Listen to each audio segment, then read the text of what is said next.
Welcome to the 41st chapter of the book of Genesis, and we're continuing with Joseph with his dreams and interpreting them. Begins in verse 1. Ageneto they meta theo eti imeron pharao even anipnion hypno is the English derivative for this word for dream, 1798. So Pharaoh now has a dream. We switch over to scene into Pharaoh's palace. Oeto estane epi to Potamu. I should have highlighted that. Potamu for river, Potomac River in Washington, D.C. The Potomac means river, so it's river. So Pharaoh imagined, dreamt standing at the river. Ke idhu osper ek to Potamu anevenon epta voes kale to idi ke eklek te tes sarxi. Behold, as if from the river ascended 7 oxen. Kale, we have the word for a kaleidoscope, good view. Good to the idi, sight, and eklekte, choice. Elect is the derivatives, choice in the flesh. And they were grazing ke evoskonto ento ahi, and they were grazing in the riverbank, or at the riverbank.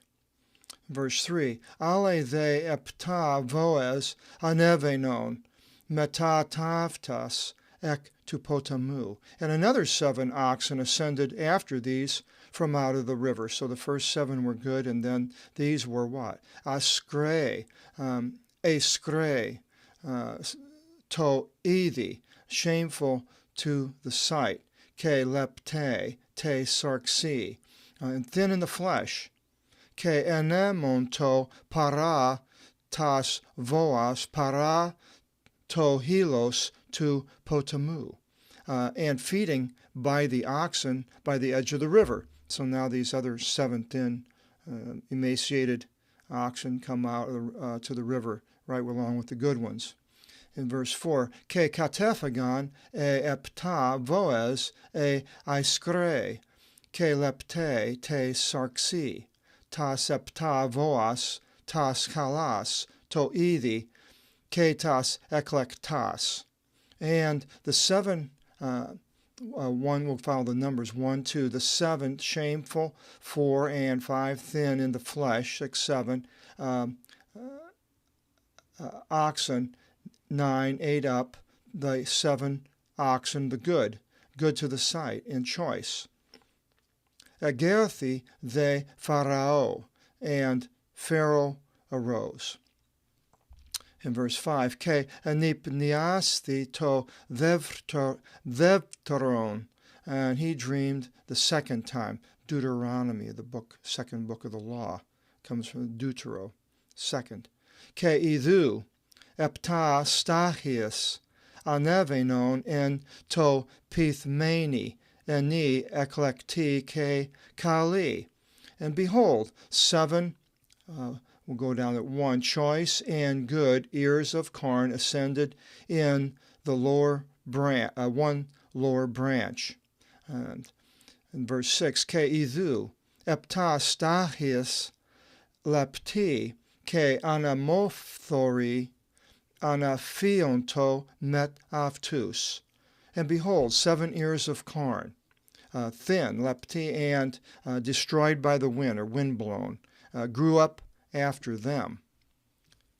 Verse 7, Ke katapion e epta stachius e lepti ke anamophthori, tus epta stachius tus eklektus ke tus pliris egethi they pliris, and stops there. And the 7, we'll follow it again, the 7, 3 thin and destroyed by the wind, ears of corn, 6 swallowed down the 7 choice and full ears of corn. So these ears of corn, they don't swallow each other, but somehow in his dream, our dreams, all kinds of things happen. And so this was Pharaoh's dream. Egethi the Pharaoh, and Pharaoh arose. Kein enipnion, and it was a dream. And then verse 8, it continues. Egeneto they proi, ke atrakthi e psychiav tu. And it came to pass in the morning, and his soul, the psyche, was disturbed. It's interesting, the psyche, we have the word psyche, and psychology as a derivative. Now, dreaming, I have my dog Arlo dreams, I think, because he's laying next to me and he'll fall asleep and all of a sudden he makes all kinds of different noises, sort of like noises when he's chasing something or when he's smelling something or whatever. Animals, at least Arlo seems to be dreaming, and Arlo is a living creature. He breathes, he has a heart, but yet there is that difference. Arlo doesn't have he has life, but he really doesn't have a soul. It differentiates a man from the animals. Ke apostilas. Now it does say, I believe, says living souls for breathing animals, so this word doesn't always have to mean that it's only humans. Ke apostilas, and sending, ekalase pantus tus exigitas Aegyptu. And sending, he called all the expositors of Egypt. We have an exegesis from this word, 1834.2. You might want to add that to your English derivative book of the New Testament, because it's not in the New Testament. It's a word that only appears in the Old. Ke pantus tus sophus aftis, and all her wise men. So he called the expositors and all the sophus, philosophy, wise, friend of wisdom. Ke the igisato aftis Pharaoh to enipnion aftu. And Pharaoh described to them his dream. Ke ukin o apangelon afto to Pharaoh. And there was not one reporting it to Pharaoh. Here's that alpha and the gamma. Alpha, gamma, gamma has to do with speech, message, a reporting in the verbal form. There was no one reporting it to him. And now I'm not exactly sure if he, he did describe the dream, but so nobody really, when he says reporting it, it's more or less interpreting it.